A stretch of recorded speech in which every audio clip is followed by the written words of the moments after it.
So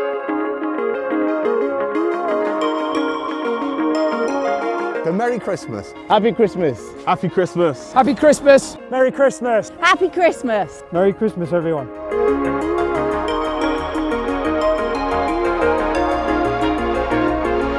Welcome to the South Rail Systems Alliance at Christmas.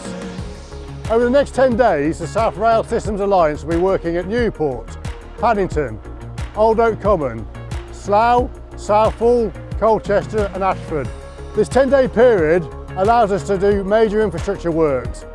In order to carry out this work, on the South Rail Systems Alliance alone, there'll be 2,000 unsung heroes giving up their Christmases to rebuild the nation's railway. Most of the Alliance members are committed to work during the Christmas and festive period between Christmas and New Year, but we are here to serve the passenger first. Let's take a look and speak to some of the personalities delivering that work over the next few days. Over the next few days, we are doing some track renewal work on the approach towards Paddington Station. By undertaking this work, we will help to mitigate any future speed restrictions or any closures of track that may happen in the future. And this will help ensure that passengers can still enjoy high-speed, safe, comfortable journeys as they approach Paddington Station. It's key to the infrastructure and keeping the trains moving. Putting the passenger first is essential with obviously the population growing in London. You know, it's good to see a lot of the guys giving up their Christmas. We know that the passenger comes first and we have to deliver all these sites with the same priority as each one of them actually deserve. We're here at Old Oak Common this Christmas, installing 2 under-track crossings. We're out here making the most use of the railway access while the demand for the railway is at its lowest. We're here at Southall East Junction and we are renewing the track. We're replacing 2 units of S&C and we're also doing some plain line track on the up relief. There's never a good time to shut the railway, you know, so people want to travel at all times of the year really.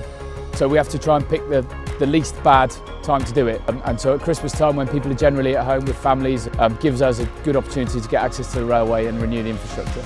We've had a new team formed with the new Southern Rail Systems Alliance, and this is our first Christmas. So a massive amount of integration that's gone in to make sure we make the most of this access so we can put less disruption onto the passenger and make sure their journeys are more efficient. We want everyone to be safe and we want everyone to go home with a good renewal, because that won't need to be renewed again for quite some time. At Ashford, we are renewing 3 crossover units and associated plain line. A large-scale project like this would involve a lot of planning, which has to be taking place during Christmas. You know, we put the hours in. We all work very hard to make sure the railway will be finished in time for the new year and for the passengers to get back on their journeys.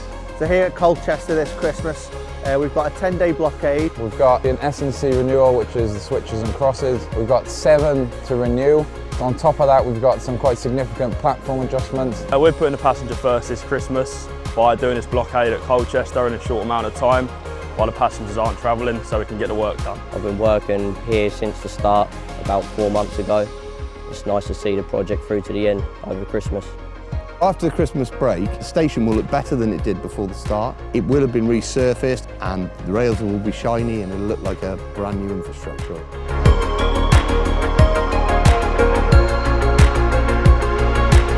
My Christmas will be on the 2nd of January. I had Christmas with my daughter last night. It's a lot of sacrifice working over Christmas. I'm so proud of the teams and the work they do when we'd all love to be with our families celebrating.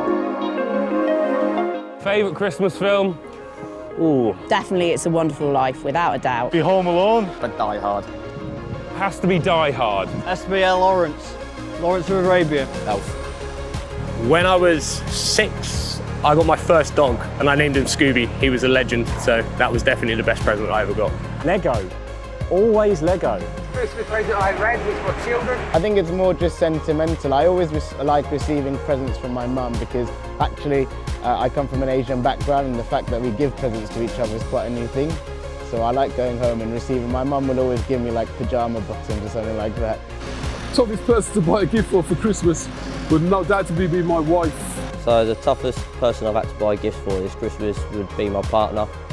It's funny you say that. I've bought a present, but it isn't for Christmas. So I happened to buy my wife-to-be, shall I say. I've bought her an engagement ring. She's yet to know. It's controversial, but I'm having to go to Brussels sprouts. parsnips all day long. Pigs in blankets. 100%. This festive season, I'm grateful for my family being healthy and well and enjoying the festivities, even though I'm here at the blockade working to help put the passengers first.